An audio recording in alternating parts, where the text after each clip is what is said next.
आपको याद होगा जब 2 दिसंबर 1989 को विश्वनाथ प्रताप सिंह की केंद्रीय सरकार ने मंडल आयोग की सिफारिशों को लागू करने का फैसला लिया तो समूचे देश में आरक्षण के पक्षधर और इसके विरोधियों के बीच में घमासान मच गया था।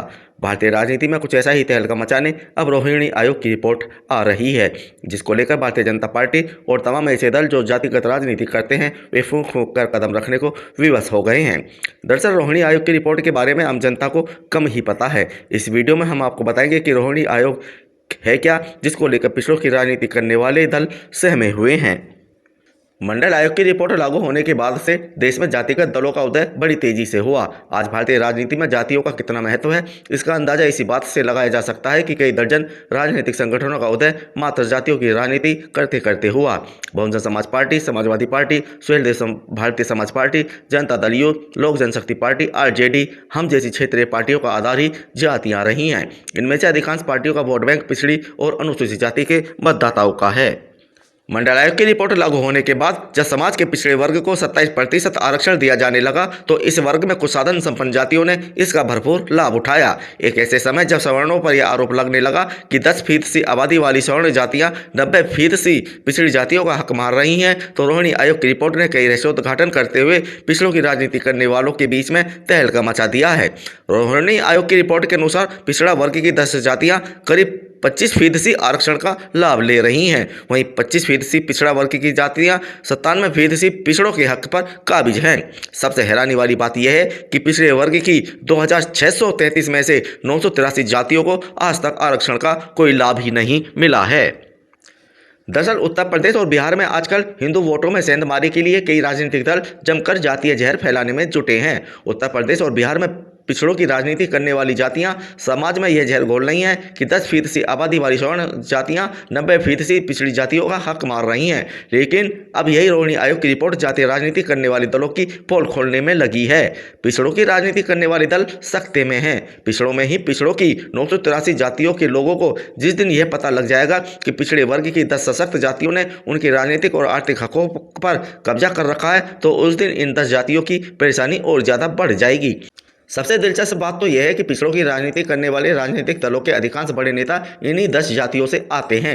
2 अक्टूबर 2017 को रोहिणी आयोग का गठन किया गया था, जिसका काम केंद्रीय सूची में अन्य पिछड़ा वर्ग के भीतर उपवर्गीकरण के आरक्षण की जांच करना है। आयोग को पिछड़े वर्ग की जातियों में आरक्षण के असमान वितरण पर रिपोर्ट तैयार करनी है। रोहिणी आयोग अन्य पिछड़ा वर्ग के भीतर उपवर्गीकरण के लिए साइंटिफिक तरीके से पैरामीटर तैयार करेगा ताकि आरक्षण का लाभ सभी जातियों को समान रूप से मिल सके। रोहिणी आयोग की अध्यक्ष न्यायमूर्ति जी रोहिणी हैं, जो कि दिल्ली उच्च न्यायालय की मुख्य न्यायाधीश रह चुकी हैं। इसके अलावा निदेशक सेंटर फॉर पॉलिसी स्टडीज नई दिल्ली, रजिस्ट्रार जनरल और जनगणना आयुक्त भारत सरकार और निदेशक भारतीय मानव विज्ञान सर्वेक्षण कोलकाता इसके सदस्य हैं। राष्ट्रीय पिछड़ा वर्ग आयोग ने पिछड़ा वर्ग कोटा को आबादी के हिसाब से 4 कैटेगरी में बांटने का प्रस्ताव दिया है, ताकि जिन जातियों को अभी तक रिजर्वेशन का उचित लाभ नहीं मिला है उन्हें भी इसका फायदा मिल सके। इसलिए रोहिणी आयोग का गठन किया गया था। ओबीसी कोटा आरक्षण को विभाजित करने के लिए केंद्रीय सूची में 2633 ओबीसी जातियों को 4 उपश्रेणियों में विभाजित करने का प्रस्ताव दिया गया है। ग्रुप 1 में 2% आरक्षण प्राप्त करने वाले सबसे वंचित समूह में 1674 जातियां शामिल हैं। वहीं ग्रुप 2 में 6% कोटा आरक्षण के साथ 534 जातियां शामिल हैं। ग्रुप 3 में 9% कोटा आरक्षण के साथ 328 जातियाँ शामिल हैं और ग्रुप 4 में 10% आरक्षण के साथ 97 जातियां शामिल हैं। रोहिणी आयोग की रिपोर्ट जब भी सार्वजनिक होगी तो इसके लपेटे में भाजपा जैसे बड़े दल भी आएंगे। इसलिए भाजपा नीति केंद्रीय सरकार रोहिणी आयोग को लेकर फूंक कर कदम रख रही है। अब तक इस आयोग का कार्यकाल 14 बार बढ़ाया जा चुका है। इस आयोग की रिपोर्ट पिछड़ों की राजनीति करने वाले राजनीतिक दलों की धड़कनें भी बढ़ाने वाली होगी, क्योंकि पिछड़े वर्ग की 983 जातियाँ ऐसी हैं जिन्हें आज तक आरक्षण का लाभ ही नहीं मिला है। वे इन राजनीतिक दलों से सवाल जवाब जरूर करेंगी, जिसका सही उत्तर देने में ये दल बचते हुए नजर आएंगे। अब आपको बताते हैं कि रोहिणी आयोग की रिपोर्ट में और ज़्यादा ऐसा क्या है जिसको लेकर पिछड़ों की राजनीति करने वाले ये दल सहमे हुए हैं।